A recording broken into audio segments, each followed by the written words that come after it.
El día que enterraron al hombre que fue su único padre, Juana también sepultó sus esperanzas. Lo que no sabía era que del odio más profundo nacería una pasión que quemaría sus vidas. Un testamento la ataba al hombre que le rompió el corazón años atrás. Él había vuelto no para recuperarla, sino para reclamar lo que creía suyo. Pero en la guerra y en el amor, el primer disparo casi nunca decide el final. Antes de comenzar, dale like a este video, suscríbete al canal y comenta ahora ahí en Baixo desde donde lo estás viendo. Tu apoyo nos ayuda a contar historias más poderosas. Que tu vida esté llena de bendiciones si te suscribiste al botón de abajo que dice suscribirse o suscribirme. Ahora, comencemos. El aire en la notaría era pesado, olía a polvo, a papel viejo y a un dolor que todavía no tenía nombre.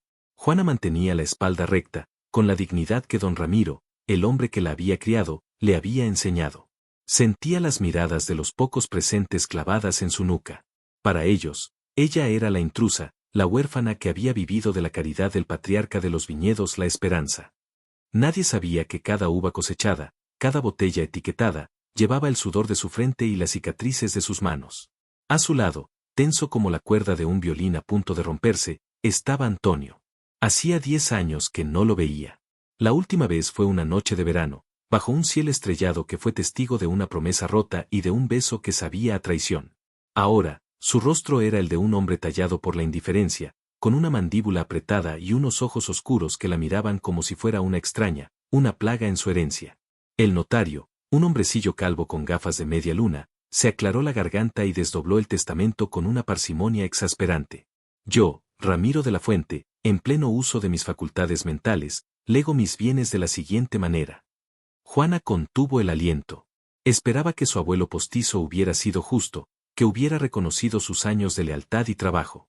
La totalidad de mis viñedos, la bodega y la casa principal, conocida como La Esperanza, será dividida en 2 partes exactamente iguales. 50% para mi único nieto, Antonio de la Fuente, y 50% para Juana Morales, a quien consideré siempre la hija que nunca tuve. Un murmullo recorrió la sala.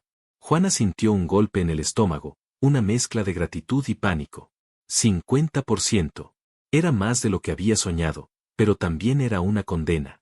Significaba compartirlo todo con él, con Antonio. La voz de Antonio cortó el silencio, fría como el acero. ¿Qué significa esto? Es inaceptable. Esa mujer no tiene derecho a nada. El notario se ajustó las gafas. El testamento es claro, joven Antonio. Y tiene una cláusula inquebrantable. Para que ambos puedan tomar posesión de su herencia, deben gestionar el viñedo juntos durante un periodo mínimo de 5 años. Si uno de los dos decide vender su parte o abandonar la sociedad, su 50% pasará automáticamente a manos del otro heredero. Juana giró la cabeza y sus ojos se encontraron con los de Antonio. En ellos no había sorpresa, sino una furia helada. Esto es una trampa, siseó él, lo suficientemente bajo para que solo ella lo oyera. Pero no te preocupes, Juanita. Haré tu vida tan miserable aquí que rogarás por irte con las manos vacías. Su aliento cálido rozó su mejilla y por un instante, el recuerdo de otros susurros, de otras caricias, la hizo temblar. Pero se recompuso, la ira ahogando al dolor. No te tengo miedo, Antonio, replicó ella con la voz firme. Este lugar es mi vida. Tú eres el que huyó. Veremos quién se cansa primero. La guerra acababa de ser declarada. Al salir de la notaría, Antonio la acorraló contra la pared de piedra del edificio. La luz del sol poniente dibujaba sombras afiladas en su rostro, endureciendo sus facciones. Estaba tan cerca que ella podía sentir el calor que emanaba de su cuerpo, un calor que recordaba demasiado bien. Escúchame bien, gruñó él, apoyando una mano en la pared, junto a su cabeza. No sé qué juego jugó mi abuelo, pero tú no te vas a quedar con lo que es mío por derecho. Juana levantó la barbilla, desafiante, aunque su corazón latía desbocado por la cercanía. Tu derecho lo perdiste el día que te fuiste sin mirar atrás. Yo estuve aquí.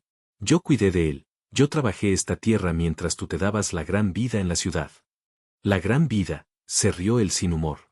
No tienes ni idea de nada, Juana. Sigues siendo la misma niña ingenua que creía en cuentos de hadas.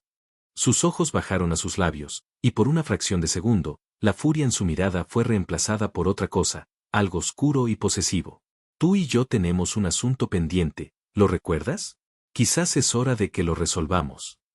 Su voz se había vuelto un susurro ronco, peligrosamente íntimo. Él se inclinó, y Juana creyó que iba a besarla. El pánico y un deseo prohibido lucharon en su interior. No te atrevas a tocarme, siseó ella, empujándolo con todas sus fuerzas. Antonio ni se inmutó, pero sonrió con suficiencia, como si hubiera obtenido la reacción que esperaba. Oh, te tocaré, Juana. Te tocaré donde más te duele. Cada día, cada decisión, cada respiro que des en mi propiedad será un recordatorio de que tú no perteneces aquí. Se apartó de ella bruscamente, dejándola temblando, con el pulso acelerado y el sabor amargo de su amenaza en la boca. Mientras él se alejaba, con su silueta alta y arrogante recortándose contra el cielo anaranjado, Juana supo que esa convivencia sería mucho más que una batalla por una herencia. Sería una lucha por su corazón, por su pasado y por cualquier posibilidad de tener un futuro en paz. Los días que siguieron fueron un infierno silencioso, una guerra de guerrillas librada entre las hileras de vides. Antonio se instaló en el ala oeste de la gran casona, mientras Juana permanecía en sus habitaciones de siempre, en el este. La casa era tan grande que podrían haber vivido sin verse, pero él se encargaba de que eso no sucediera. Aparecía en el desayuno, sirviéndose café y mirándola por encima del borde de la taza con una intensidad que la ponía nerviosa. Cuestionaba cada una de sus decisiones frente a los trabajadores, hombres que la habían respetado durante años y que ahora no sabían a quién obedecer. Esa poda es demasiado agresiva, decía él, con su voz de mando resonando en el campo. Destruirás la cosecha. Llevo 10 años podando estas vides, Antonio. Sé lo que hago, respondía ella, con los dientes apretados. Pues parece que no aprendiste nada en 10 años. A partir de ahora, todas las decisiones me las consultarás a mí. Ni en tus sueños, replicaba ella, dándole la espalda para seguir trabajando, sintiendo su mirada quemándola. Una noche, lo encontró en la bodega, revisando los libros de contabilidad. La pequeña lámpara de escritorio iluminaba su rostro concentrado, suavizando la dureza de sus rasgos. Por un momento, Juana vio al joven del que se había enamorado, al chico que le leía poesía bajo el viejo roble. Pero entonces se levantó la vista y la máscara de frialdad volvió a su lugar. ¿Necesitas algo?, preguntó bruscamente. Solo venía a comprobar que no hubieras prendido fuego a los libros todavía, contestó ella, cruzándose de brazos. Él sonrió, una sonrisa torcida que no llegó a sus ojos. Veo que no has perdido tu encanto, Juanita. Ven, siéntate. Ya que somos socios, quizás deberías entender la magnitud del desastre que me dejó el abuelo. La señaló una silla frente a él. Dudó un instante, pero la curiosidad y la preocupación por el viñedo ganaron. Se sentó, manteniendo una distancia prudente. Antonio le mostró los números. Las deudas eran mayores de lo que ella imaginaba. Un proveedor importante les había cortado el crédito y varios compradores se habían echado para atrás. La producción ha caído en los últimos 2 años, explicó él, su tono sorprendentemente profesional. Y los costes se han disparado. O hacemos algo drástico, o en 6 meses, la esperanza no será más que un recuerdo. Juana estudió los números, su mente trabajando a toda velocidad. El orgullo le impedía admitirlo, pero él tenía una visión para los negocios que a ella le faltaba. Era bueno en eso, siempre lo había sido. Podríamos intentar buscar nuevos mercados, quizás exportar, sugirió ella. Necesitamos un producto nuevo, algo que nos diferencie. Un vino de autor, una cosecha especial. Antonio la miró fijamente. Esa es la primera idea sensata que te he oído decir desde que llegué. El cumplido inesperado la descolocó. Se quedaron en silencio por un momento. El único sonido era el zumbido de una polilla contra la bombilla. ¿Por qué volviste, Antonio, solo por el dinero? La pregunta escapó de sus labios antes de que pudiera contenerla. Él apartó la mirada, sus dedos tamborileando sobre la mesa. Volví porque este lugar me pertenece. Porque mi abuelo quería que volviera. Él te extrañaba. Cada día te esperaba. Ya. Pues no lo demostró mucho en su testamento, ¿verdad? Atándome a ti como si fuéramos 2 bueyes de carga. El dolor en la voz de él era palpable, y por primera vez, Juana vio una grieta en su armadura de arrogancia.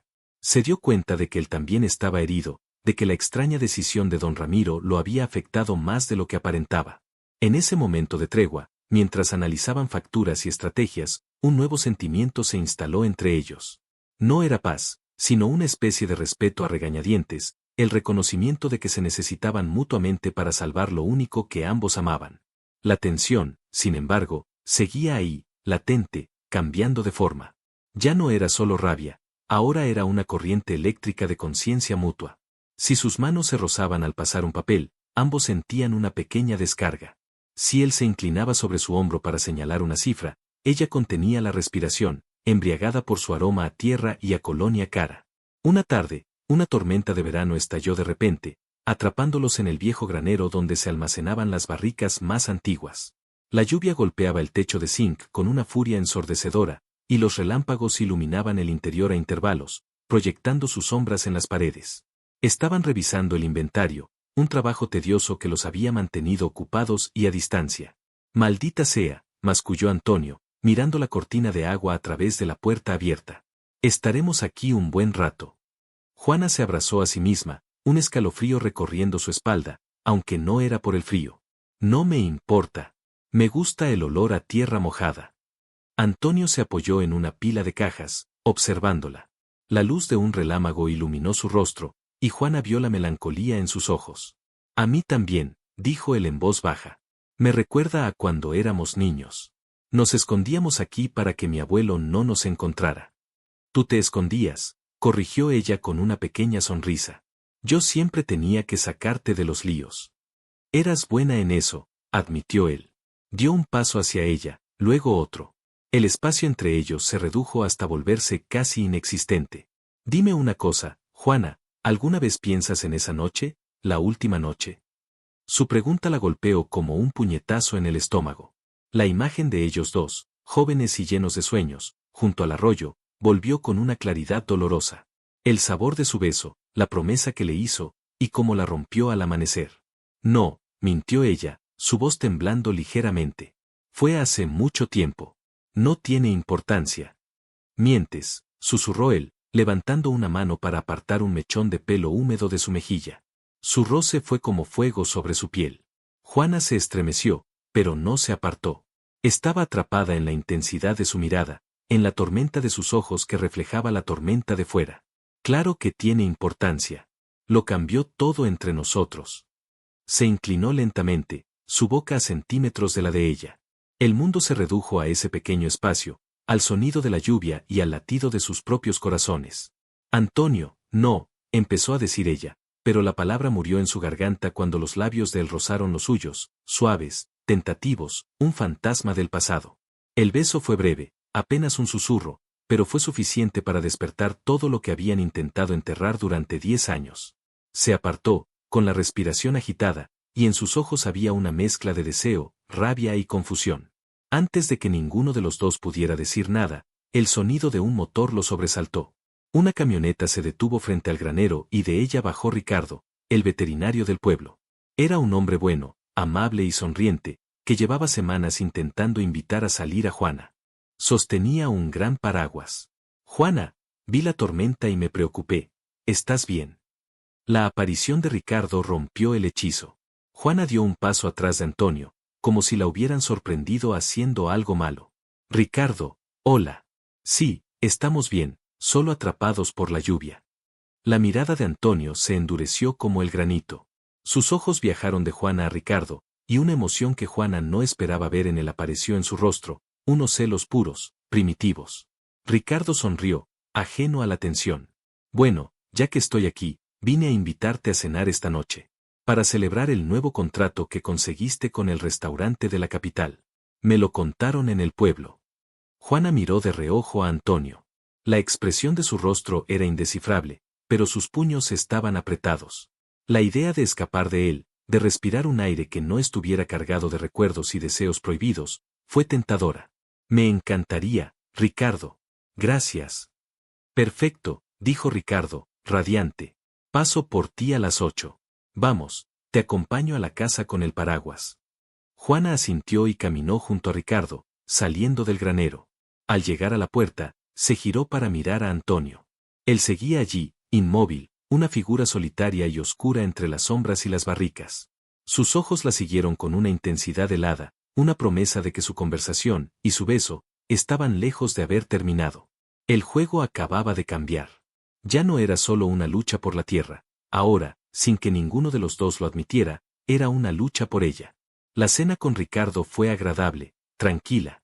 Él era todo lo que Antonio no era, predecible, seguro, fácil. Hablaron del pueblo, de su trabajo, de cosas sencillas.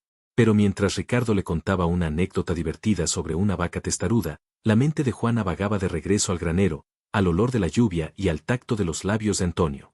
Se sentía culpable, confundida. Ricardo era la opción sensata, la paz que anhelaba, pero Antonio era el caos que, de alguna manera, la hacía sentir viva. Cuando regresó a casa, las luces estaban apagadas, a excepción de una en el despacho de Antonio. Pasó de largo, sin querer enfrentarse a él, pero su voz la detuvo. ¿Te divertiste? Estaba de pie en el umbral de la puerta, con un vaso de whisky en la mano. Su camisa estaba arremangada, revelando unos antebrazos fuertes, y su pelo estaba revuelto, como si hubiera estado pasando las manos por él. Sí, respondió ella, cortante. Ricardo es un buen hombre. ¿Buen hombre?, se burló él, dando un sorbo a su bebida. Eso es lo que las mujeres dicen del hombre con el que se conforman, no del que realmente desean. Tú no sabes nada de lo que yo deseo. Sé que no deseas a un tipo que te aburre con historias de vacas, replicó, acortando la distancia entre ellos. Dejó el vaso sobre una mesita y la tomó por los brazos, su agarre firme pero no violento. ¿Por qué, Juana, lo haces para ponerme a prueba, para provocarme? No todo gira a tu alrededor, Antonio. Tal vez solo quiero a alguien que me trate con amabilidad. La palabra amabilidad pareció golpearlo. Su agarre se aflojó, y una sombra de dolor cruzó su rostro. Y yo no soy amable, susurró, su voz ronca. Fui amable contigo esa noche, junto al arroyo. Te dije que te amaba, ¿lo olvidas? Y a la mañana siguiente te habías ido, estalló ella, el dolor de 10 años saliendo a la superficie. Sin una palabra, sin una carta, sin nada. Eso es tu amabilidad, Antonio, romperme el corazón y desaparecer. Las lágrimas picaron en sus ojos, pero se negó a dejarlas caer. No le daría esa satisfacción. La expresión de Antonio se ensombreció aún más. Parecía que iba a decir algo, a defenderse, pero se contuvo. Apretó la mandíbula, y la furia regresó a sus ojos, una furia que ahora Juana entendía que era su escudo contra el dolor. Quizás tuve mis razones, dijo finalmente, con la voz vacía. Razones de las que nunca te preocupaste por preguntar. Soltó sus brazos y se dio la vuelta. Buenas noches, Juana. Espero que hayas disfrutado de tu pequeña cita. Mañana tenemos mucho trabajo. Los nuevos compradores de Francia quieren una muestra de nuestra mejor reserva para el mediodía, y eres la única que sabe exactamente dónde están esas barricas. La había dejado de nuevo, sin respuestas, solo con más preguntas y un corazón que latía con una mezcla de furia y una estúpida, persistente, esperanza. Mientras subía las escaleras hacia su habitación, sabía que la convivencia forzada se estaba convirtiendo en algo mucho más peligroso, una lenta e inevitable colisión de dos personas que nunca habían dejado de amarse, pero que no sabían cómo dejar de hacerse daño. Y la presencia de Ricardo, lejos de ser una solución, solo había añadido más leña al fuego que amenazaba con consumirlos a ambos. La mañana siguiente, la atmósfera era tan densa que se podía cortar con un cuchillo. Juana bajó a la cocina y encontró a Antonio ya allí, con varios mapas de los viñedos extendidos sobre la gran mesa de madera. Él ni siquiera levantó la vista cuando ella entró. Buenos días, dijo ella, solo por mantener las apariencias frente a María, la cocinera de toda la vida. María, una mujer robusta y de pocas palabras, les sirvió un café y les dedicó una mirada que mezclaba preocupación y sabiduría. Conocía a ambos desde niños y sabía leer la tormenta que se estaba gestando entre ellos. Días, respondió Antonio sin mirarla. El distribuidor francés acaba de confirmar. Vienen mañana. Quieren recorrer las instalaciones antes de probar la reserva. Todo tiene que estar impecable. He hecho una lista de tareas. Deslizó un papel por la mesa hacia ella. Juana lo leyó. La lista era detallada, exigente, y cubría cada aspecto del viñedo, desde la limpieza de las prensas hasta la organización de la sala de catas. Era un plan de trabajo sólido. Odiaba admitirlo, pero juntos, profesionalmente, eran una fuerza formidable. Él era la estrategia, ella, el alma y el conocimiento de la tierra. Está bien, dijo ella, doblando el papel. Yo me encargo de la bodega y de la selección de las barricas. Tú puedes ocuparte de los campos y de los trabajadores. Perfecto, zanjó él, y finalmente levantó la vista. Sus ojos estaban cansados, pero había en ellos una determinación de acero. Que no se te olvide tu noviecito, el veterinario. Asegúrate de que sus vacas no vengan a pastar cerca de las vides de reserva. No queremos que el vino tenga un buque lácteo. El sarcasmo era tan afilado que Juana sintió la necesidad de defenderse. Se llama Ricardo. Y es un amigo. Claro, un amigo, que te mira como si fueras la última copa de agua en el desierto. Se levantó, sus sillas raspando contra el suelo de baldosas. Se acercó a ella hasta que pudo oler el café en su aliento. Solo te digo una cosa, Juana. Ten cuidado. Los hombres buenos y sencillos como él suelen romperse fácilmente. Y tú y yo, nosotros somos expertos en romper cosas, ¿no es cierto? Su voz era un murmullo bajo y cargado de significado. La dejó con esas palabras en el aire y salió de la cocina, dejándola con un café que de repente se había quedado frío y un corazón que ardía. Pasaron el día trabajando sin descanso, cada uno en su territorio, comunicándose a través de los trabajadores con mensajes cortos y precisos. La tensión era productiva. Los empleados, motivados por la energía frenética de sus dos patrones, trabajaron más duro que nunca. La esperanza parecía despertar de un largo letargo. Al atardecer, Juana estaba en la parte más profunda y silenciosa de la bodega, una cripta de arcos de piedra donde descansaban los vinos más valiosos, las joyas de don Ramiro. Con una pequeña linterna, revisaba las etiquetas escritas a mano en las barricas de roble, buscando la cosecha exacta que impresionaría a los franceses. El aire era fresco y olía a madera húmeda, a vino añejo y a secretos. Estaba tan concentrada que no oyó a Antonio entrar. Solo supo que estaba allí cuando una segunda luz se unió a la suya, iluminando las telarañas en las esquinas. Se giró, sobresaltada. Me asustaste. Él estaba a pocos metros, observándola. ¿Encontraste lo que buscabas? Casi. Es la del 98, el año en que la helada casi nos arruina, pero las pocas uvas que sobrevivieron. Don Ramiro dijo que contenían la fuerza de toda la vid. Recuerdo ese año, dijo Antonio, su voz resonando en el silencio abovedado. El abuelo estaba desesperado. Y tú, te pasabas las noches con él en el campo, encendiendo hogueras para proteger los brotes. Tenías 14 años. Juana se sorprendió de que lo recordara con tanto detalle. Alguien tenía que hacerlo. Tú estabas demasiado ocupado intentando batir el récord de corazones rotos en el pueblo. Él sonrió, una sonrisa genuina y fugaz. Era bueno en eso. Tenía talento. Dio un paso más cerca. Pero solo había un corazón que de verdad me importaba romper.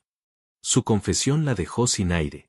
Eran expertos en herirse con palabras, pero a veces, entre los golpes, se colaba una verdad tan afilada como el cristal. Se quedaron mirando, iluminados por los dos haces de luz en la oscuridad, como si estuvieran solos en el mundo. La bodega, con su silencio y su historia, parecía amplificar los latidos de sus corazones. Antonio levantó la mano y rozó su mejilla, con el dorso de los dedos. Su piel estaba áspera por el trabajo, pero su toque era increíblemente suave. Estás helada. Siempre tengo frío aquí abajo, mintió ella, porque la verdad era que su roce la estaba incendiando por dentro. Él no retiró la mano. Sus dedos trazaron la línea de su mandíbula, enviando escalofríos por toda su columna vertebral. Tu amigo Ricardo, te calienta las manos cuando tienes frío. Su voz era pura seda, pero la pregunta era una provocación. Déjalo en paz, Antonio. No puedo, susurró él, y se inclinó, esta vez sin vacilar. Su boca encontró la de ella en la oscuridad. El beso no fue como el del granero, tentativo y fugaz. Este era profundo, hambriento, lleno de 10 años de rabia, de anhelo y de preguntas sin respuesta. Sus labios eran exigentes, y ella, tras un instante de resistencia, le respondió con la misma desesperación. Sus brazos rodearon su cuello, atrayéndolo más cerca, mientras las manos de él se enredaban en su cabello, inclinando su cabeza para profundizar el beso. Se besaron como si el mundo fuera a acabarse, como si ese beso fuera la única verdad en un mar de mentiras y malentendidos. Se separaron jadeando, con las frentes apoyadas una contra la otra. Esto, empezó a decir ella, no puede volver a pasar. Lo sé, dijo él, con la respiración entrecortada. Pero sus manos todavía la sostenían, y ninguno de los dos hacía el menor esfuerzo por moverse. Entonces, ¿por qué sigue pasando? Un ruido en la entrada de la bodega los hizo separarse de golpe, como dos adolescentes culpables. Era la voz de uno de los capataces. Señorita Juana, ¿está ahí? Hay una llamada urgente para usted. Juana se recompuso como pudo, pasándose la mano por el pelo revuelto y los labios hinchados por el beso. Voy enseguida, respondió, su voz más temblorosa de lo que le hubiera gustado. Lanzó una última mirada a Antonio, cuyo rostro era una máscara impenetrable en la penumbra, y salió de la bodega, con el corazón martillándole en el pecho, sin saber si estaba corriendo para atender la llamada o huyendo de él y de lo que acababa de suceder entre ellos. El beso en la bodega los había cambiado, aunque ninguno de los dos quisiera admitirlo. Era un secreto que flotaba en el aire cada vez que estaban en la misma habitación.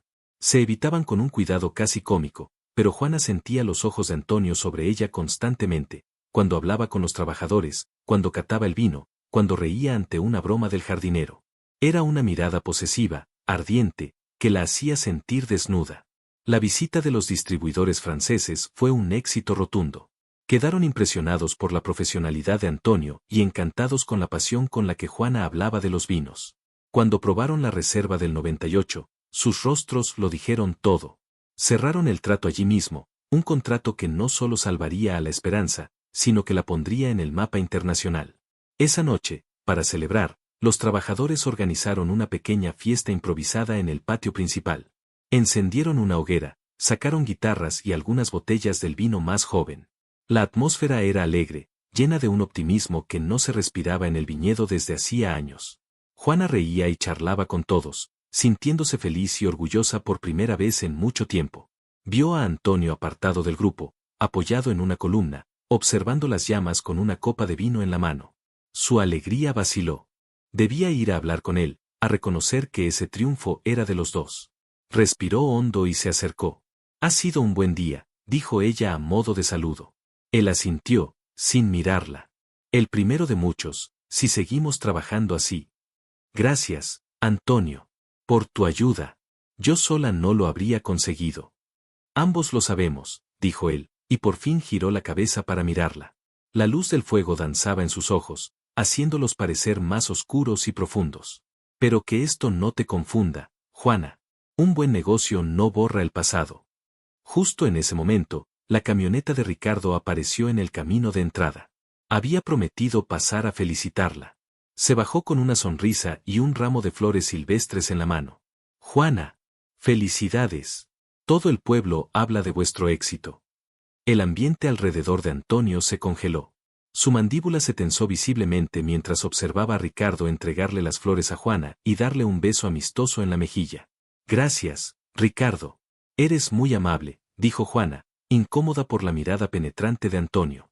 Ricardo, sintiendo la tensión, le tendió la mano a Antonio. Felicidades a ti también. Tenéis un gran viñedo aquí. Antonio miró la mano extendida por un segundo antes de estrecharla, su agarre probablemente más fuerte de lo necesario. Lo sabemos.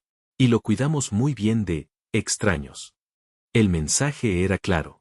Ricardo, un poco desconcertado, retiró la mano. Bueno, yo solo pasaba a saludar. Los dejo celebrar. Hizo un gesto de despedida a Juana y se fue. Apenas su camioneta desapareció, Antonio se volvió hacia ella. No pierdes el tiempo, ¿verdad? Disculpa. En cuanto consigues un poco de éxito, él aparece, como un buitre. ¿Cree que ahora que hay dinero puede conseguir a la chica? Eres increíble, exclamó ella, indignada. Ricardo es mi amigo. Ha estado apoyándome cuando yo no tenía a nadie, ni siquiera a ti. ¿O ya olvidaste que te fuiste? Sigo aquí ahora, gritó él, dando un paso hacia ella, su voz atrayendo algunas miradas curiosas del resto del grupo. Bajó el tono a un siseo furioso. Estoy aquí, luchando por este lugar, por el legado de mi abuelo, y por ti, maldita sea. ¿Y tú qué haces? Te pavoneas con el primer idiota sonriente que te trae unas hierbas arrancadas del campo. Son flores. Y es un gesto más bonito de los que tú has tenido en 10 años. Oh, ¿quieres gestos bonitos, Juana? ¿Quieres romance? Se acercó tanto que sus pechos chocaron. La tomó del brazo, su agarre como un hierro candente, y la arrastró lejos de la luz de la hoguera, hacia la oscuridad de las hileras de vides. Antonio, suéltame, me estás haciendo daño. Te haré más daño si sigues provocándome, gruñó, empujándola contra uno de los postes de madera que sostenían los alambres del viñedo. La acorraló con su cuerpo, una mano a cada lado de su cabeza. La música de la fiesta parecía lejana. Dime que no sientes esto. Mírame a los ojos y dime que cuando te besa él sientes lo mismo que sentiste anoche en la bodega. Su aliento olía a vino y a celos.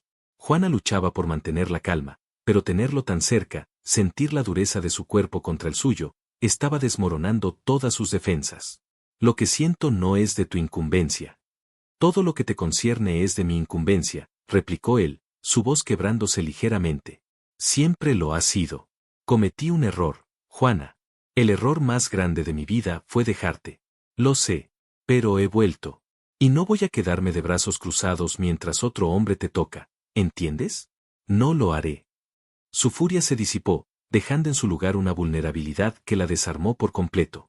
Bajó la cabeza, su frente apoyándose en la de ella. Dime que me vaya, susurró él, su voz llena de un dolor que parecía venir del alma. Dime que lo prefieres a él, que lo que tuvimos está muerto y enterrado, y te juro que no volveré a tocarte. Pero dímelo de verdad, Juana. Porque si hay una sola duda en tu voz, no pararé hasta que vuelvas a ser mía. Juana cerró los ojos, el corazón encogido. Odiaba el poder que él tenía sobre ella, pero amaba al hombre vulnerable que se escondía bajo capas de arrogancia y dolor. Abrió la boca para responder, para decirle que se fuera, para reclamar su paz, pero ninguna palabra salió. Y en ese silencio, Antonio encontró su respuesta. Lentamente, levantó la cabeza y la besó de nuevo, un beso que no era de rabia ni de hambre, sino de una profunda y desesperada necesidad. Era un beso que lo pedía todo y lo prometía todo. Y Juana, contra toda lógica, contra todo su orgullo herido, se lo devolvió, perdiéndose en él, sabiendo que esa noche, en la oscuridad del viñedo que era su vida, acababa de tomar una decisión que lo cambiaría todo para siempre. El beso se rompió, dejándolos a ambos sin aliento, con el sabor del otro en los labios y el eco de una década de silencio gritando entre ellos. La música y las risas de la fiesta parecían venir de otro planeta. En la penumbra del viñedo, solo existían ellos dos, envueltos en el olor a tierra fértil y a vino. Juana fue la primera en encontrar su voz, aunque salió como un susurro tembloroso. Antonio, esto es necesario, terminó él, su voz ronca por la emoción. Apoyó su frente contra la de ella de nuevo, sus manos todavía acunando su rostro como si fuera el tesoro más frágil del mundo. Es lo único real que ha pasado entre nosotros desde que volví. Juana cerró los ojos, sintiendo el calor de sus palmas contra su piel. Tenía razón. Habían jugado a la guerra, se habían lanzado dagas con las palabras, pero bajo todo eso, esta corriente subterránea de amor y deseo nunca había desaparecido. Había estado ahí, esperando, acumulando fuerza como un río subterráneo. La gente nos está mirando, dijo ella, aunque no hizo ningún movimiento para apartarse. Que miren, replicó él. Estoy cansado de esconderme, Juana. Cansado de fingir que no me importas. Me importas más que nada. Me importaste entonces y me importas ahora. Le dio un beso corto y suave en los labios, un punto final a su confesión.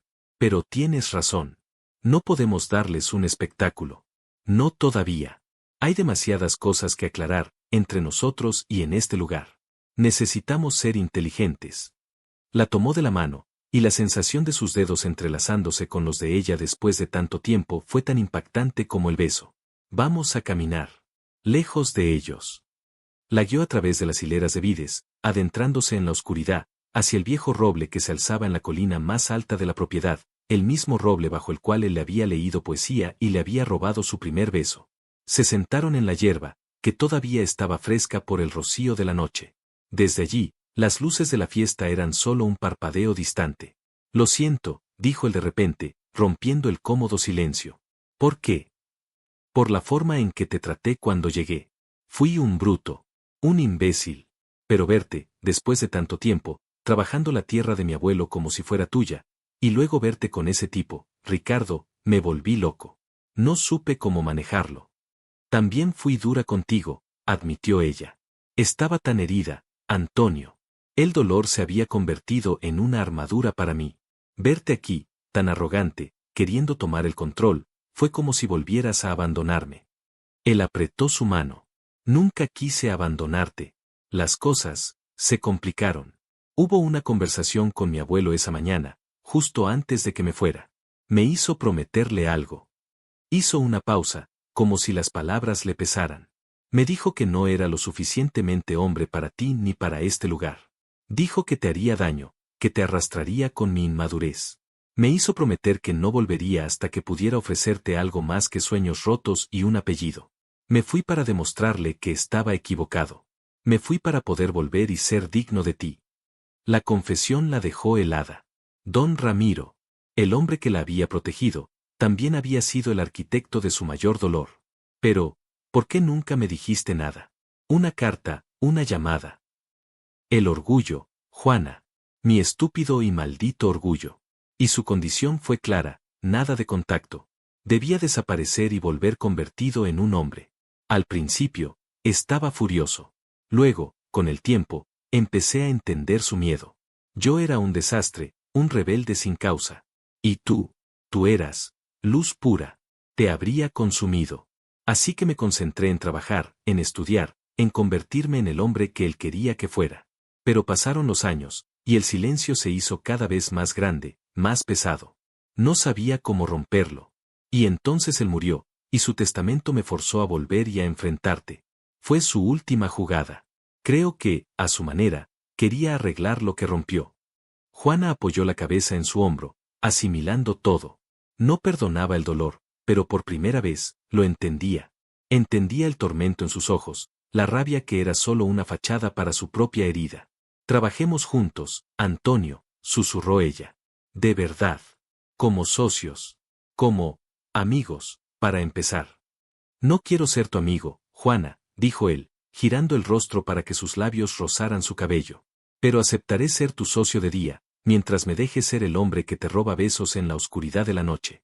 Al menos hasta que estemos listos para enfrentar al mundo. Ella sonrió contra su hombro.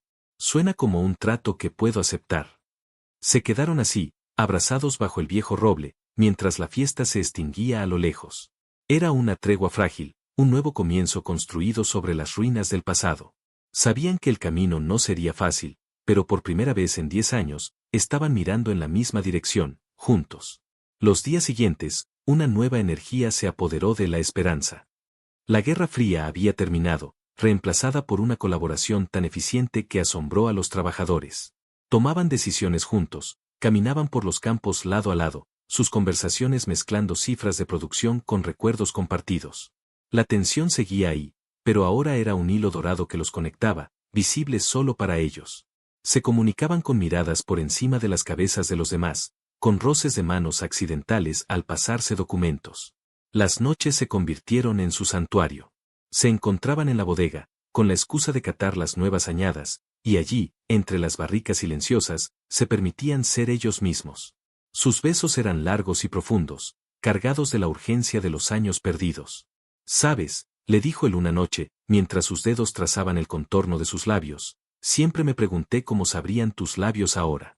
Si serían tan dulces como los recordaba». «¿Y bien, lo son?», preguntó ella, con la voz entrecortada.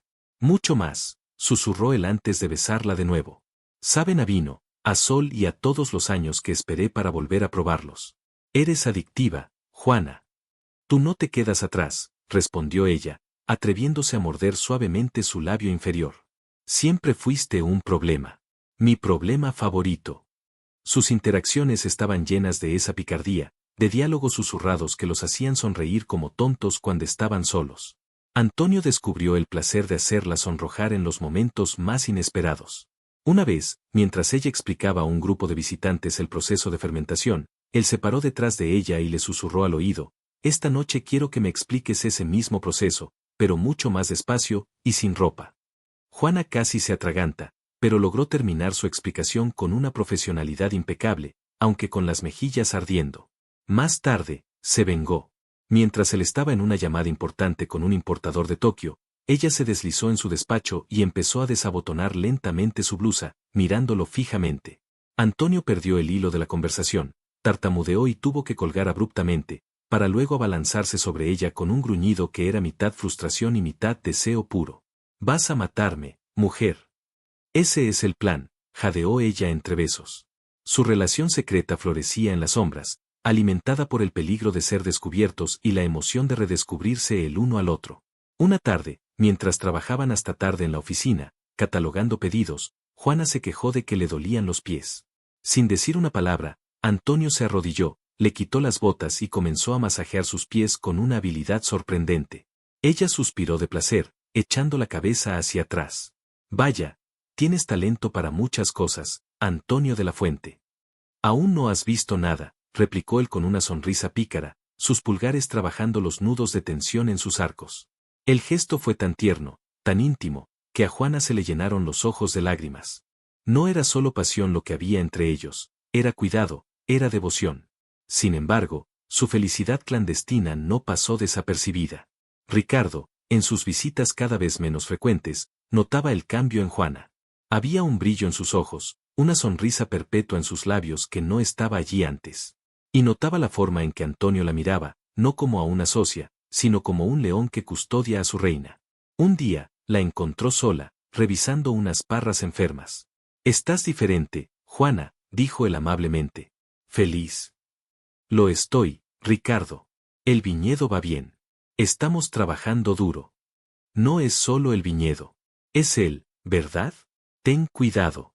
La gente como Antonio, son tormentas. Hermosas de ver, pero pueden dejar mucha destrucción a su paso». Sus palabras, aunque bien intencionadas, la molestaron. «Lo conozco mejor de lo que crees, Ricardo. Ambos hemos cambiado». Pero una parte de ella se preguntó si él tendría razón. ¿Podía una tormenta realmente amainar, o solo estaba en el ojo del huracán? El primer indicio de que algo andaba muy mal llegó una semana después. Estaban a punto de enviar el primer gran cargamento a sus nuevos socios franceses, las botellas de la preciada reserva del 98. Antonio había supervisado personalmente el embotellado, y Juana la calidad. Todo estaba perfecto. 2 días antes del envío, Antonio fue a hacer una última revisión al almacén climatizado donde reposaban las cajas. Un olor agrio y penetrante, como de vinagre, lo golpeó en cuanto abrió la puerta. El pánico le atenazó el estómago. Abrió una de las cajas, sacó una botella y se sirvió un poco en una copa. El color era incorrecto, apagado. Y el sabor, era veneno. Era vino picado, completamente arruinado. Corrió de caja en caja, abriendo botellas al azar. Todas iguales. Cientos de botellas. Cientos de miles de euros de pérdida. El trabajo de un año y el futuro de la esperanza, convertidos en vinagre. Cuando Juana llegó, alertada por el grito de rabia de Antonio, lo encontró de rodillas en medio del almacén, rodeado de botellas abiertas, con la cabeza entre las manos. «Todo», susurró él, con la voz rota. «Está todo perdido». Juana probó el vino y la bilis le subió por la garganta. Miró el desastre, el sueño convertido en pesadilla, y luego lo miró a él. La vieja desconfianza, la que había sido su compañera durante 10 años, asomó su fea cabeza por un instante fugaz. «¿Cómo ha pasado esto? Tú eras el responsable del almacén». Antonio levantó la vista, y el dolor en sus ojos fue reemplazado por una furia helada al ver la duda en el rostro de ella. «No te atrevas, Juana», siseó, poniéndose de pie. «¿Crees que yo haría esto? ¿Crees que destruiría mi propio legado? Quizás fuiste tú. Quizás no soportabas compartir el éxito conmigo y preferiste arruinarlo todo». «¿Cómo puedes decir eso?», gritó ella, el corazón rompiéndosele de nuevo. «He dado mi vida por este lugar». «Pues alguien lo ha hecho. Y las únicas personas con acceso a este almacén éramos tú, yo, y el viejo capataz, que apenas puede caminar». Se enfrentaron, el desastre a su alrededor alimentando su dolor y su rabia. Las viejas heridas se reabrieron en un instante. Todo el progreso, todos los besos robados y las promesas susurradas se disolvieron en el aire agrio del vino echado a perder. Estaban de vuelta en el principio, 2 extraños culpándose mutuamente de una catástrofe que lo superaba. Pero mientras se lanzaban acusaciones, el capataz, Manuel, entró cojeando en el almacén. «Señorito Antonio, señorita Juana, tienen que ver esto». Los condujo a la parte trasera del almacén. En una esquina oscura, detrás de unas cajas vacías, la rejilla de ventilación del sistema de climatización había sido forzada. Y junto a ella, en el suelo polvoriento, había una pequeña botella de cristal, vacía. Contenía restos de un líquido incoloro. «Esto no estaba aquí ayer», dijo Manuel. «Y la temperatura, el termostato fue manipulado. Lo subieron al máximo durante la noche. El calor aceleró la bacteria del aceto, por eso se ha avinagrado tan rápido. No había sido un accidente. Había sido un sabotaje». Un acto deliberado y malicioso. Juana y Antonio se miraron, y la ira en sus ojos fue reemplazada por una nueva emoción, el miedo. El enemigo no estaba entre ellos. Estaba fuera, y los quería destruir.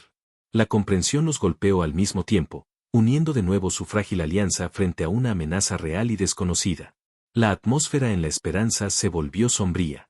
La noticia del sabotaje se extendió como la pólvora entre los trabajadores, sembrando la desconfianza y el miedo. Antonio tuvo que llamar a los socios franceses, con la mayor profesionalidad que pudo reunir, explicar la inesperada complicación en el control de calidad que retrasaría el envío. Consiguió aplazarlo, pero la reputación de la bodega pendía de un hilo. Esa noche no se encontraron en la bodega para besarse. Se reunieron en el despacho, la gran mesa de roble entre ellos como una barrera. El silencio era denso, lleno de las palabras hirientes que se habían lanzado. Lo siento, dijo Antonio finalmente, sin levantar la vista de sus manos entrelazadas sobre la mesa. Por lo que dije. Por dudar de ti, aunque fuera solo por un segundo. El pánico me cegó. Yo también lo siento, respondió Juana en voz baja. El miedo me hizo volver al pasado. A cuando no podía confiar en ti. Él levantó la vista, y sus ojos se encontraron. Tenemos que confiar el uno en el otro ahora, Juana. Más que nunca.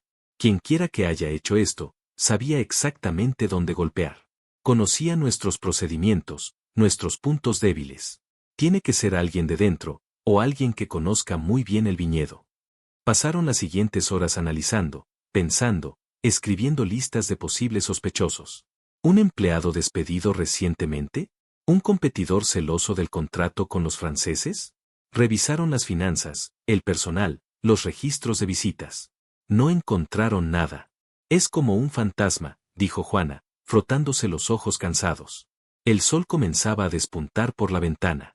Necesitamos pruebas, Antonio. Algo sólido. Lo sé, dijo él, y se levantó, rodeando la mesa hasta quedar de pie detrás de ella.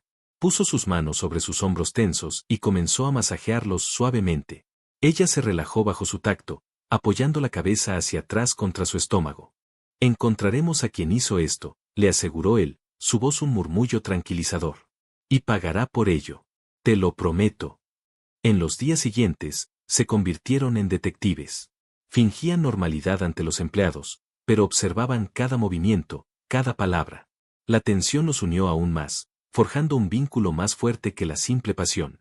Se cubrían las espaldas, se defendían mutuamente. Si un trabajador cuestionaba una orden de Juana, Antonio intervenía con una autoridad inquebrantable. Si alguien murmuraba sobre el niño rico de la ciudad, Juana lo cortaba en seco, elogiando la visión de Antonio para el negocio. Se habían convertido en un frente unido, impenetrable. Su investigación secreta los llevó una tarde al antiguo despacho de don Ramiro, una habitación que habían mantenido cerrada desde su muerte. Decidieron buscar entre sus viejos papeles, por si había alguna pista, algún enemigo olvidado. Mientras Antonio revisaba las cartas, Juana abrió los cajones de un viejo archivador. En el fondo de uno, bajo un montón de mapas viejos, encontró un sobre amarillento sin remitente. Dentro había un fajo de fotografías. La primera era de una mujer joven y hermosa, sonriendo a la cámara. Juana no la reconoció. La segunda la dejó sin aliento. Era la misma mujer, pero esta vez estaba junto a don Ramiro. Él la abrazaba por la cintura, y en su rostro había una expresión de felicidad radiante que Juana nunca le había visto. La tercera foto era la más impactante. La mujer sostenía en brazos a un bebé recién nacido.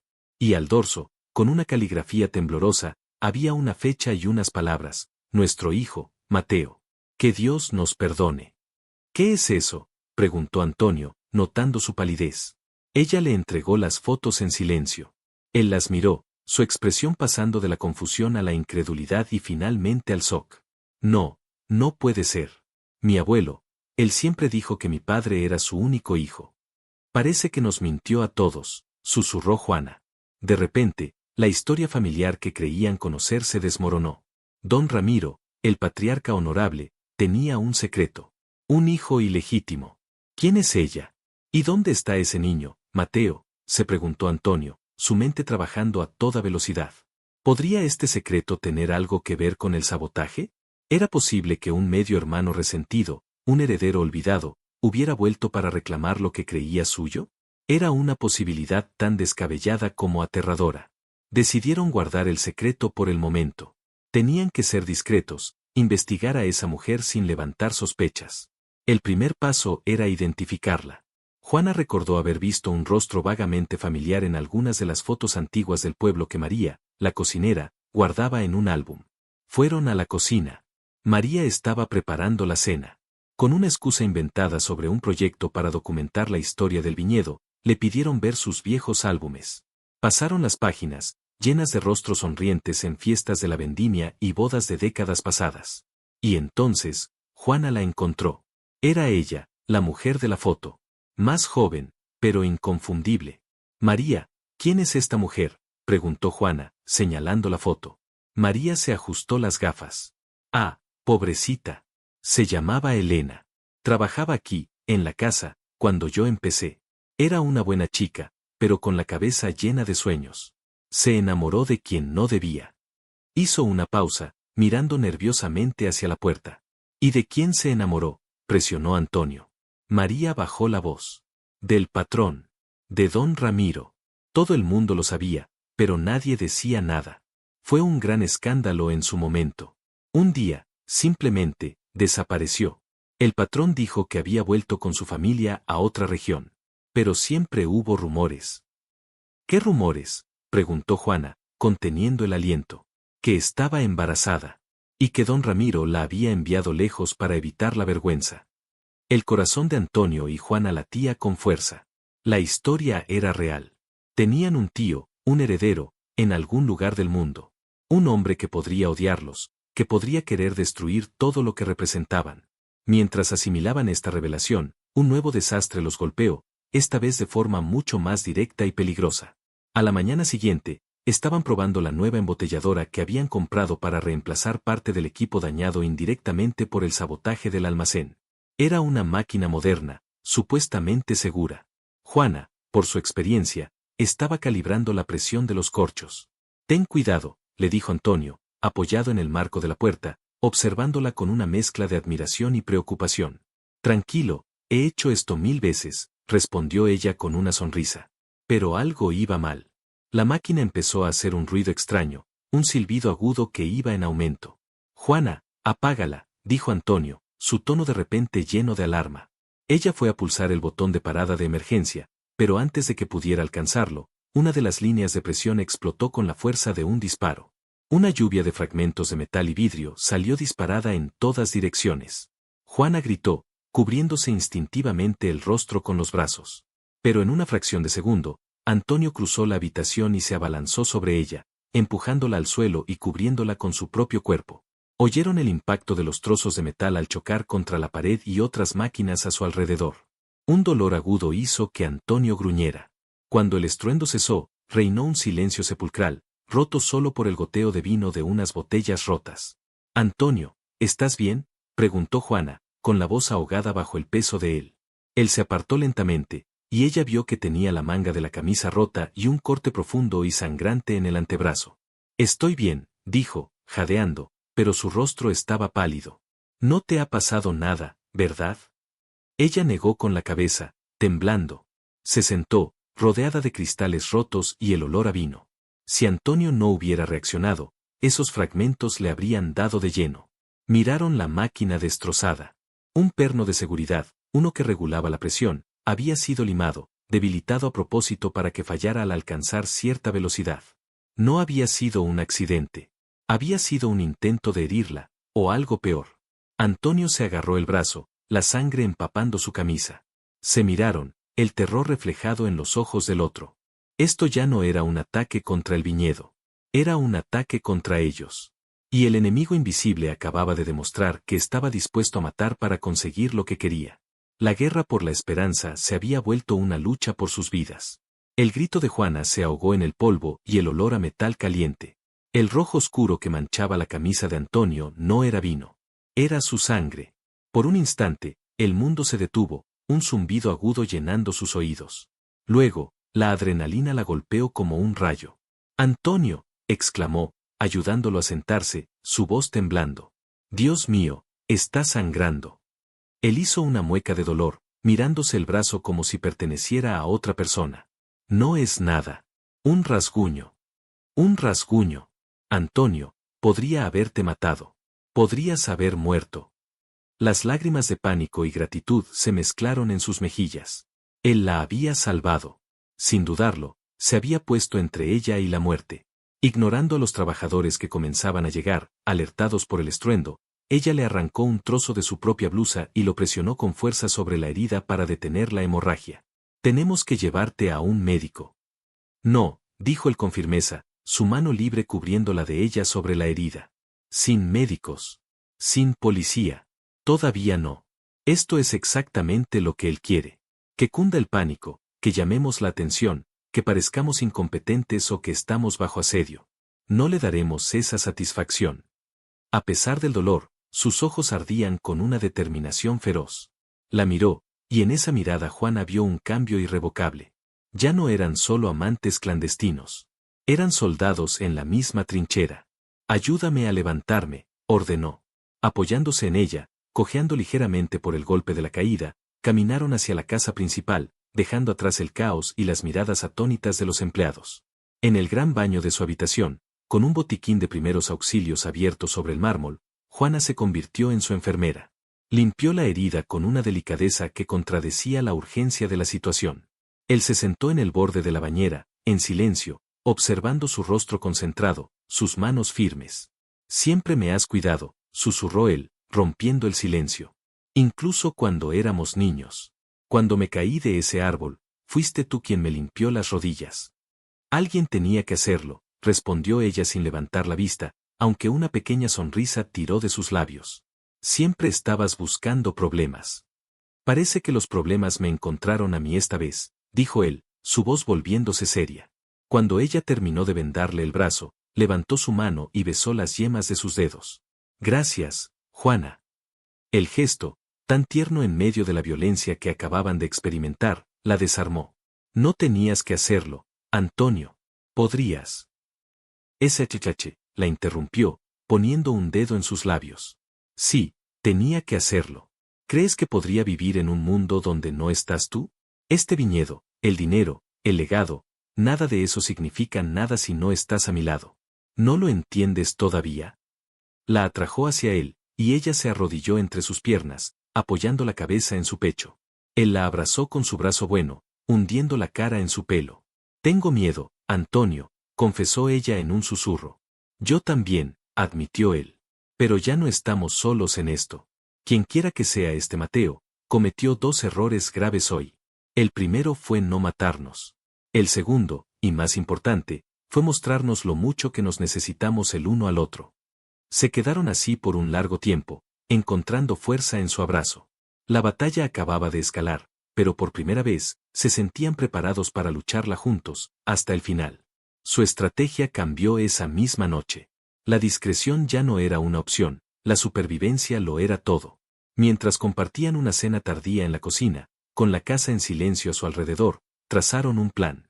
Tenemos que encontrarlo antes de que él nos encuentre a nosotros, dijo Antonio, cortando un trozo de carne con su mano izquierda. María dijo que la familia de Elena era de un pueblo en las montañas, San Carmelo. Es un lugar pequeño, aislado. Si alguien sabe algo, estará allí. Iré mañana, dijo Juana con decisión. Puedo inventar una excusa, decir que estoy buscando proveedores de barricas artesanales. ¿Ir? ¿Tú sola? De ninguna manera, la interrumpió él de inmediato, el tenedor deteniéndose a medio camino de su boca. Es demasiado peligroso. No voy a dejar que te acerques a ese psicópata tú sola. Tú estás herido, Antonio. No puedes viajar. Seré cuidadosa. Sé cómo pasar desapercibida. Juana, esto no es negociable, dijo, su voz con un filo de acero. Iremos juntos. Mi brazo sanará. Puedo conducir con una mano si es necesario. No te perderé de vista. Fin de la discusión. Juana lo miró. La terquedad en su mandíbula era exasperante, pero bajo ella, vio el miedo puro a perderla. Y en lugar de discutir, sintió una oleada de amor por ese hombre protector y testarudo. Asintió. De acuerdo. Juntos. 2 días después, con el brazo de Antonio en un cabestrillo discreto bajo una chaqueta, salieron de la Esperanza antes del amanecer en la camioneta de él. Dijeron que iban a una feria de vinos en la capital, una excusa plausible que les daba al menos 2 días. El viaje hacia las montañas fue silencioso al principio. Ambos estaban perdidos en sus pensamientos, en el peso de su misión. Pero a medida que el paisaje cambiaba, dejando atrás los valles de viñedos por las carreteras sinuosas y los bosques de pinos, empezaron a hablar. Hablaron de todo y de nada, de sus sueños de la infancia, de sus miedos, de los libros que habían leído, de la música que les gustaba. Fue la conversación más larga y normal que habían tenido, y en esa normalidad encontraron un respiro a la locura de sus vidas. Recuerdo que odiabas el pescado, dijo ella, sonriendo al recordar. Y tú le tenías pavor a las arañas. Una vez puse una de plástico en tu cama y no me hablaste durante una semana. Él se rió, un sonido cálido y genuino. Me vengué. ¿O no recuerdas quién llenó tu mochila de caracoles? Estaban reconstruyendo su amistad, el fundamento sobre el que su amor siempre se había construido. San Carmelo era un pueblo anclado en el tiempo, con casas de adobe y un silencio que solo rompía el viento. Se registraron en la única posada del lugar, un edificio rústico regentado por una anciana de ojos astutos. Solo nos queda una habitación con cama matrimonial, dijo la mujer, mirándolos por encima de sus gafas. Juana se sonrojó, pero Antonio, sin perder el ritmo, respondió, es perfecta. Mi esposa y yo no necesitamos más. Puso su brazo sano alrededor de la cintura de Juana, y a ella casi le da un vuelco el corazón al oír la palabra esposa. La habitación era sencilla, con un balcón que daba a la pequeña plaza del pueblo. Era íntima, casi claustrofóbica. Esa noche, la tensión entre ellos era palpable. La cama única parecía ocupar todo el espacio, una promesa y un desafío. Después de una cena incómoda en el comedor de la posada, donde se sintieron observados por todos los lugareños, subieron a la habitación. Juana se cambió en el pequeño baño mientras Antonio esperaba, de pie junto a la ventana, mirando la oscuridad. Cuando ella salió, vestida con una simple camiseta y unos pantalones de algodón, lo encontró sentado en el borde de la cama, con la cabeza entre las manos. ¿Te duele el brazo?, preguntó ella suavemente. Él negó con la cabeza. ¿Es esto? La mentira. Pretender que somos un feliz matrimonio de viaje mientras un loco intenta matarnos. ¿En qué nos hemos convertido, Juana? Ella se sentó a su lado, su rodilla rozando la de él. Nos hemos convertido en supervivientes. Y haremos lo que sea necesario para seguir siéndolo. Juntos. Él giró la cabeza para mirarla, la luz de la luna que entraba por la ventana iluminando el tormento en sus ojos. Cada vez que cierro los ojos, veo esa máquina explotando. Te veo a ti. Su voz se quebró. Juana le tomó la cara entre las manos. Pero estoy aquí. Me salvaste. Estamos juntos. Lo besó. Un beso suave al principio, lleno de consuelo y ternura. Pero rápidamente se profundizó, volviéndose desesperado, apasionado. Era un beso que borraba el miedo, que afirmaba la vida. Se tumbaron en la cama, sus cuerpos encontrándose con una urgencia que no dejaba lugar a dudas. No era como los encuentros furtivos en la bodega. Esto era diferente. Era un acto de posesión mutua, de entrega total. No sé qué haría sin ti, jadeó él contra su cuello, mientras sus manos recorrían cada centímetro de su cuerpo, memorizándolo, adorándolo. Entonces no lo pienses, susurró ella, su voz ronca de deseo. Solo piensa en esto. En nosotros. Ahora. Susurró cosas atrevidas en su oído, palabras que nunca se había atrevido a decir, y él le respondió con caricias que la llevaron al borde de la locura. Dime que eres mía, Juana. Dime que siempre lo has sido. Tuya, respondió ella, su voz un gemido. Siempre tuya, Antonio. Solo tuya. Hicieron el amor con la intensidad de dos almas que se habían encontrado al borde del abismo y habían decidido saltar juntas. No fue solo sexo, fue una promesa, un juramento sellado con la piel y el aliento. En la calma que siguió, acurrucados bajo las sábanas, ella trazó el contorno de la cicatriz en su brazo con la yema del dedo. Lo encontraremos, Antonio. Y pagará por esto. Por todo. Él besó su frente. Lo sé. Porque ahora tenemos algo por lo que luchar que es más importante que la tierra o el dinero. Tenemos un futuro. A la mañana siguiente, renovados en su propósito, comenzaron su investigación. Con la excusa de estar investigando la historia de la producción de vino en la región, empezaron a hablar con los ancianos del pueblo. Fue un proceso lento y frustrante. Nadie parecía recordar a la familia de Elena. Justo cuando estaban a punto de darse por vencidos, El cura del pueblo les dio la pista que necesitaban. Les habló de una mujer, una prima lejana de Elena, que vivía sola en una cabaña en las afueras, una ermitaña que rara vez bajaba al pueblo. La encontraron al atardecer. Era una mujer consumida por los años, con una mirada lúcida y triste. Al principio, se negó a hablar, desconfiada. Pero Juana, con su dulzura y empatía, logró ganársela. Le hablaron de la esperanza, de don Ramiro, y la mujer finalmente se derrumbó. Elena era una tonta enamorada, dijo con voz rasposa.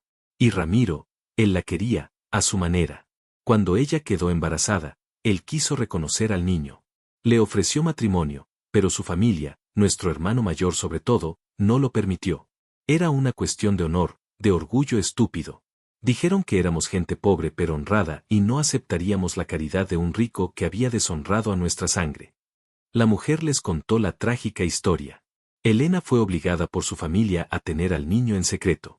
Don Ramiro les enviaba dinero, pero el hermano de Elena, un hombre amargado y lleno de resentimiento, se lo quedaba casi todo, diciéndole a Mateo que su padre era un monstruo que los había abandonado a su suerte. Elena murió de pena y de una enfermedad unos años después. ¿Y Mateo, qué fue de él?, preguntó Antonio, el corazón encogido. Su tío lo crió, respondió la anciana, escupiendo al suelo. Lo alimentó con odio. Le llenó la cabeza de mentiras, diciéndole que la esperanza le pertenecía por derecho, que los de la fuente le habían robado su herencia y habían matado a su madre. Hace unos años, el tío murió. Y Mateo, que ya era un hombre lleno de oscuridad, se fue. Juró que reclamaría lo que era suyo, que destruiría a la familia que lo había destruido a él. Finalmente tenían la historia completa. El motivo. El odio alimentado durante toda una vida. ¿Sabe dónde está ahora?, preguntó Juana. Oí que se movió hacia el sur, cerca de los viñedos. Decía que tenía que estudiar a su enemigo. Trabaja como asesor agrícola, usando un nombre falso. Es listo, encantador cuando quiere. Sabe cómo ganarse la confianza de la gente antes de clavar el puñal. El frío del miedo recorrió la espalda de Juana y Antonio. El enemigo no solo era vengativo, era inteligente y se estaba acercando. Con esta nueva y aterradora información, emprendieron el viaje de regreso a la esperanza. Ya no eran dos personas buscando respuestas, eran dos guerreros volviendo al campo de batalla, sabiendo ahora exactamente cómo era el rostro de su enemigo. El viaje de vuelta fue tenso, lleno de planificación estratégica. ¿Qué hacemos? ¿Vamos a la policía?, preguntó Juana. No tenemos pruebas. Solo la palabra de una anciana. Se reirían de nosotros. Sería su palabra contra la de él. No, tenemos que ser más listos. Tenemos que atraerlo, hacer que cometa un error, que se delate, decidió Antonio. Pero Mateo se les adelantó. Cuando llegaron a la esperanza, entrada la noche, encontraron a María esperándolos en la puerta, con el rostro pálido. Hay un hombre aquí, dijo en voz baja. Llegó esta tarde. Dice que es un inversor, interesado en la bodega. Parece muy amable, pero hay algo en sus ojos. En ese momento, un hombre salió de la casa hacia el porche. Era alto, de complexión atlética y tenía una sonrisa carismática que no llegaba a sus ojos fríos y calculadores. Antonio de la Fuente. Es un placer conocerte al fin. He oído maravillas de lo que estás haciendo aquí. Y usted debe ser la señorita Morales. La leyenda de su talento con las vides la precede. Extendió la mano. Juana y Antonio se quedaron helados. Reconocieron los ojos. Eran los mismos ojos oscuros y profundos de don Ramiro que veían todos los días en los retratos de la casa. El hombre le sonreía, una serpiente encantadora dispuesta a atacar. Su enemigo no se estaba acercando. Ya estaba allí. Había entrado en su casa, en su fortaleza. Mi nombre es Ricardo Montenegro, dijo el hombre. Pero ellos sabían la verdad. Estaban cara a cara con Mateo. La guerra había llegado a su puerta principal. El aire en el porche se volvió denso, pesado, cargado de una tensión tan palpable que parecía absorber el sonido de los grillos. La sonrisa de Mateo era una máscara de perfecta cordialidad, pero sus ojos, los ojos de don Ramiro, estaban desprovistos de toda luz. Eran pozos oscuros que los evaluaban, los desnudaban, disfrutando de su conmoción silenciosa. Antonio fue el primero en reaccionar. Años de negociaciones hostiles en la ciudad le habían enseñado a construir un muro de hielo en su rostro en una fracción de segundo. Estrechó la mano extendida de Mateo, su agarre firme, controlado. Señor Montenegro, bienvenido a la esperanza. No lo esperábamos. Su voz era tranquila, pero Juana, que estaba a su lado, sintió el temblor de furia contenida que recorría el cuerpo de Antonio. Llámeme Ricardo, por favor. Sé que mi visita es una sorpresa, pero cuando una oportunidad de oro como esta se presenta, no hay tiempo que perder. Su socio francés es amigo mío, me habló de su viñedo con tanta pasión que tuve que venir a verlo con mis propios ojos, mintió Mateo con una facilidad escalofriante, sin soltar la mano de Antonio, creando un pulso de poder entre ellos. Juana dio un paso al frente, obligándose a sonreír.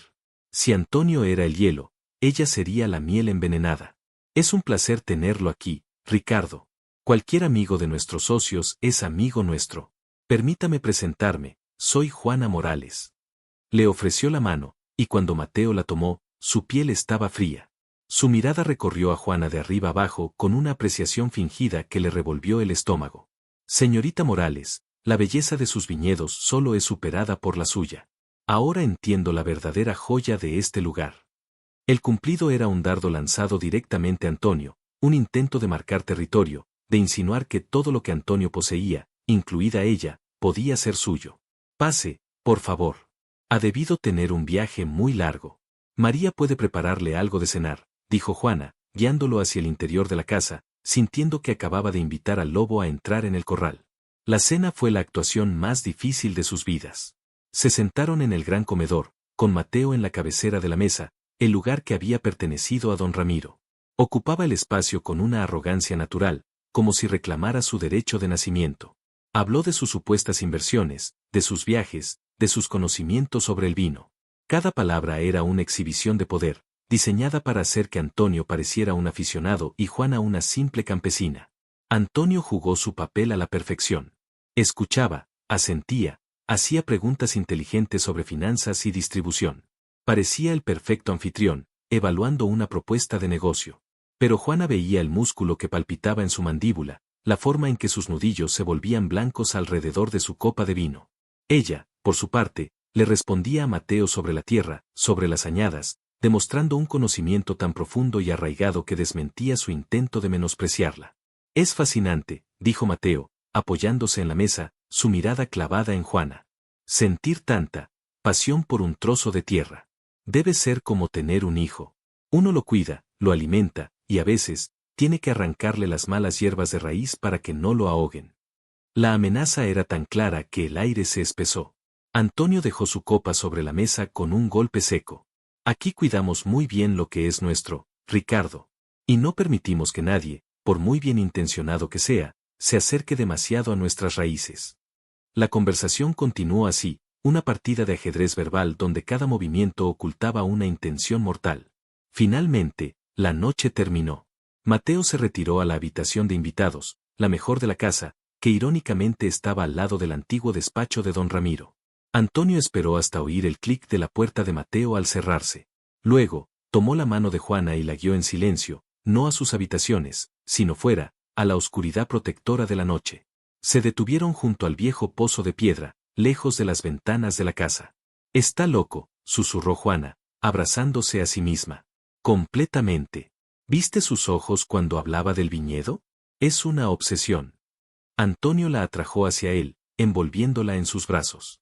El abrazo era desesperado, una forma de anclarse el uno al otro en medio del huracán. Está jugando con nosotros. Intenta dividirnos, ponerte en mi contra. Lo del halago, lo de las malas hierbas. Disfruta del miedo. No le tengo miedo, mintió ella, aunque su corazón latía con fuerza contra el pecho de él. Sí, lo tienes. Y yo también. Tengo pavor. No a lo que pueda hacerle al viñedo, Juana, sino a lo que pueda hacerte a ti. Le tomó el rostro entre las manos, su pulgar acariciando su mejilla. Escúchame. A partir de ahora, no te separarás de mí. Ni por un segundo. Si vas a los campos, yo voy contigo. Si vas a la bodega, voy contigo. ¿Entendido? Antonio, no puedes protegerme cada minuto. Voy a hacerlo. O moriré intentándolo. Su voz se quebró al final, la emoción pura despojándolo de toda su coraza. La besó, y el beso no fue suave ni tierno. Fue un beso brutalmente honesto, lleno de miedo, de furia y de un amor tan profundo que dolía. Sabía a una promesa de guerra. Esta noche duermes conmigo, decretó él. No voy a dejarte sola en esa habitación con él al otro lado del pasillo. Ella asintió, demasiado conmovida para hablar. En la habitación de Antonio, con la puerta cerrada con llave, el mundo exterior desapareció. Se desvistieron lentamente, sus ojos nunca se apartaron. Cada caricia era un desafío a la oscuridad que se había instalado en su casa.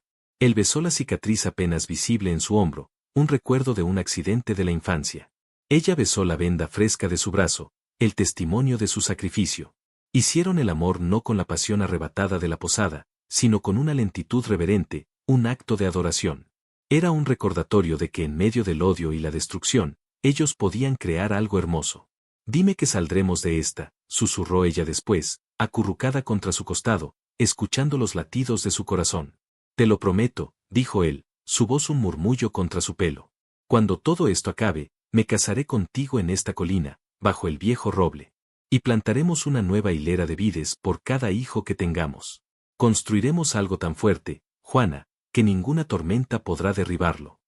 Me gusta ese plan, sonrió ella en la oscuridad. Podríamos empezar a practicar ahora para el primer hijo, solo para asegurarnos de que la tierra es fértil.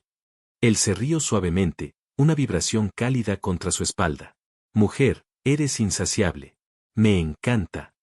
La giró para mirarla, y en sus ojos vio no solo deseo, sino la promesa de un hogar, de un futuro que merecía cualquier lucha.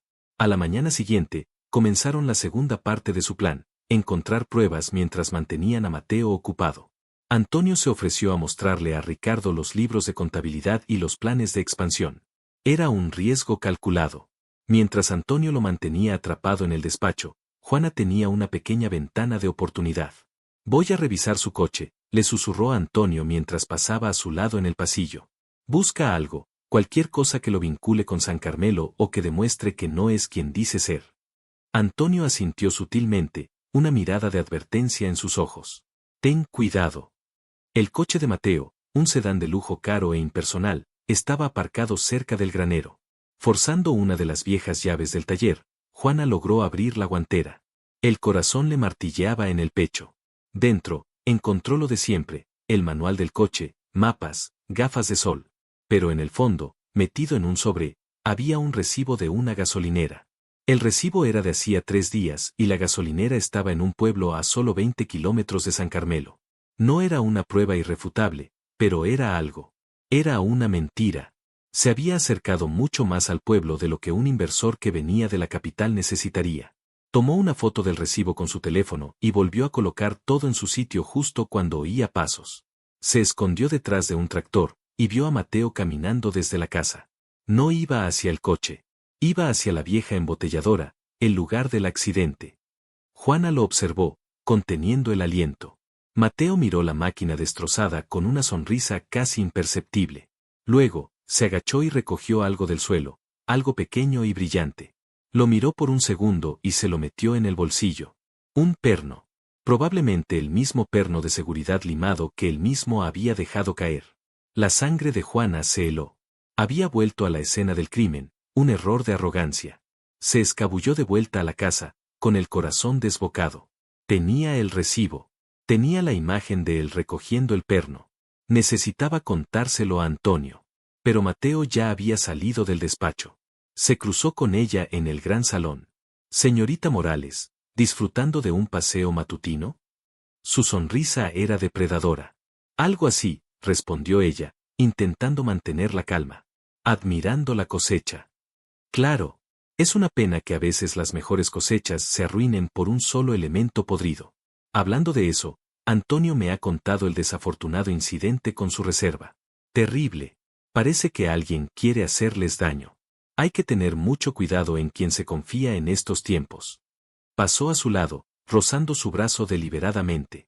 No se preocupe. Estoy seguro de que con mi ayuda, podremos proteger su inversión. Y a usted. La amenaza final la dejó temblando de rabia y miedo. Tenía que sacar a ese hombre de su casa. Esa noche, se reunieron de nuevo. Juana le enseñó a Antonio la foto del recibo y le contó lo del perno. Lo tenemos, dijo Antonio, su rostro una máscara de furia. Es arrogante. Cree que somos estúpidos. Mañana lo enfrentaremos. Pero, ¿cómo? ¿Qué le diremos?, preguntó ella. Lo atraeremos a una trampa. Tengo un plan. El plan de Antonio era arriesgado, pero brillante en su simplicidad. A la mañana siguiente, le dijo a Mateo que habían encontrado una grave irregularidad en la contabilidad de don Ramiro, unos pagos secretos a una cuenta en San Carmelo, y que esa misma tarde su abogado traería los documentos para iniciar una investigación oficial que podría bloquear la herencia durante años. La mención de San Carmelo hizo que Mateo perdiera la compostura por una fracción de segundo. Una sombra de pánico cruzó sus ojos antes de que la recuperara. Vaya, qué contratiempo, dijo con falsa preocupación. Espero que no sea nada serio. Oh, creemos que es muy serio, dijo Antonio, mirándolo fijamente. Creemos que tiene que ver con un secreto familiar. Un secreto por el que alguien estaría dispuesto a hacer cualquier cosa para que no saliera a la luz. La trampa estaba tendida. Mateo sabía que si un abogado investigaba esos supuestos pagos, su verdadera identidad y sus mentiras quedarían expuestas. Tenía que actuar, y tenía que hacerlo rápido, antes de que llegara el supuesto abogado. Sabía que su única salida era deshacerse de ellos y de cualquier prueba esa misma noche. Y supo exactamente cómo hacerlo. Al atardecer, Mateo buscó a Juana, que estaba trabajando deliberadamente en el archivo del despacho, el lugar donde se guardaban todos los documentos históricos de la familia. Juana, Antonio me ha pedido que te avise. Ha habido un problema con la bomba de riego en el lindero norte. Dice que es urgente y que vayas para allá, que él te espera allí. Era una mentira. Juana lo supo al instante. El lindero norte era la zona más alejada y aislada de la finca. Pero si se negaba a ir, él sospecharía. Fingió preocupación. Claro, voy enseguida. Pero en lugar de ir al lindero norte, corrió a buscar a Antonio a la bodega. Nos está separando. Quería enviarme lejos. Va a hacer algo, Antonio. Ahora. Antonio entendió. Se dirige al despacho. Quiere destruir los papeles de mi abuelo, cualquier cosa que lo conecte con su madre. Quiere destruir el corazón de la esperanza. Corrieron hacia la casa. Cuando entraron, el olor a gasolina ya era perceptible. Vieron a Mateo en el viejo despacho de don Ramiro, rociando un líquido sobre los libros, las cortinas, los muebles de madera.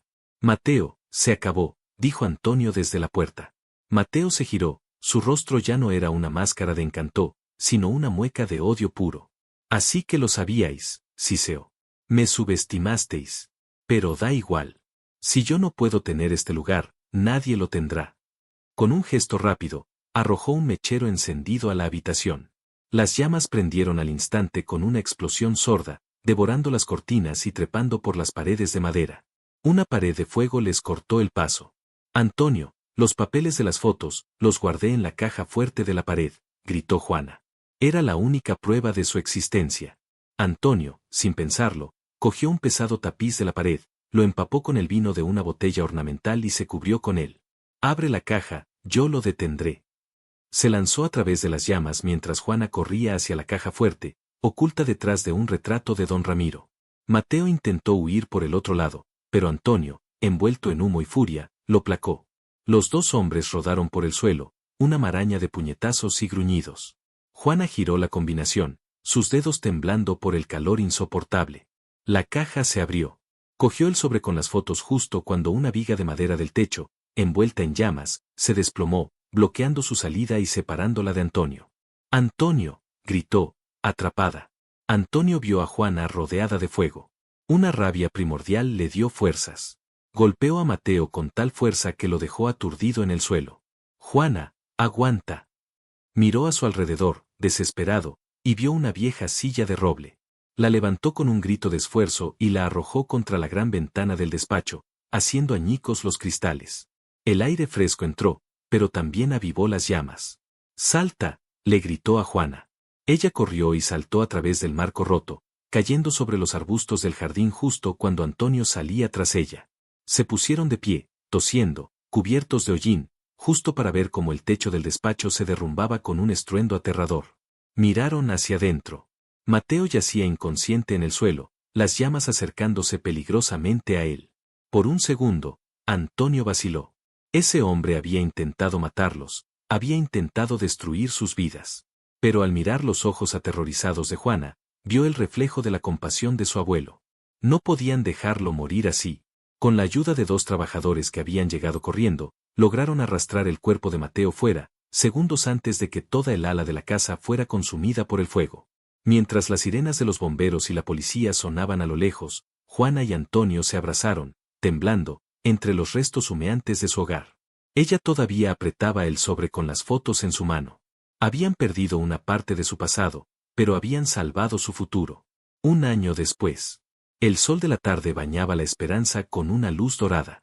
El ala oeste de la casona había sido reconstruida, un diseño moderno que se mezclaba con la piedra antigua, un símbolo de su nuevo comienzo. Las vides estaban más verdes que nunca, cargadas de uvas que prometían una cosecha legendaria.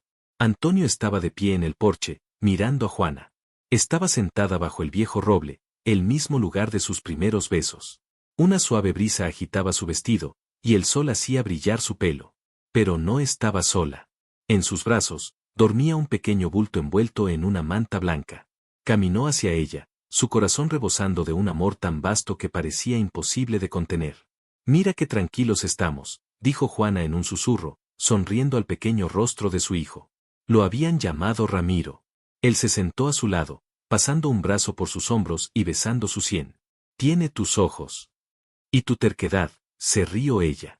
«No quiso dormir hasta que le canté la misma canción que me cantaba don Ramiro». Miraron su viñedo, su hogar, su legado. Mateo había sido condenado a una larga sentencia de prisión. El juicio había revelado toda la trágica historia de mentiras y resentimiento, trayendo una especie de paz a la memoria de don Ramiro. Antonio y Juana habían decidido no reclamar la parte de la herencia que podría haberle correspondido a Mateo. En su lugar, crearon una fundación con esos fondos para ayudar a niños de familias desestructuradas en la región. Habían elegido el perdón sobre la venganza. «Sacaremos un vino nuevo este año», dijo Antonio, su voz llena de emoción. «Una edición especial. Se llamará Renacer». «Me parece perfecto», dijo Juana, apoyando la cabeza en su hombro. «Porque eso es lo que hicimos. Renacimos de las cenizas, juntos». Su pequeño hijo se removió en sus brazos y abrió los ojos. Miró a sus padres, y en esa mirada inocente, no había sombras del pasado, solo la promesa brillante de un futuro infinito. Antonio se inclinó y besó a Juana, un beso dulce, profundo, que sabía a hogar, a familia y a la esperanza cumplida. Él lo perdió todo por una obsesión, por un orgullo ciego alimentado por el odio, creyendo que una herencia era el único legado que importaba. Pero cuando Mateo intentó destruir la esperanza, solo consiguió que las verdaderas raíces de ese lugar, las del amor y el perdón, se hicieran más fuertes que nunca. La historia de Antonio y Juana es un poderoso recordatorio de que el verdadero valor de una familia no reside en la sangre ni en los apellidos, sino en la lealtad incondicional y en la valentía de luchar juntos contra cualquier adversidad. A veces, las segundas oportunidades no son para recuperar lo que perdimos, sino para convertirnos, a través del fuego y la fe en el otro, en las personas que siempre debimos ser. Y si te ha gustado esta historia, suscríbete al canal.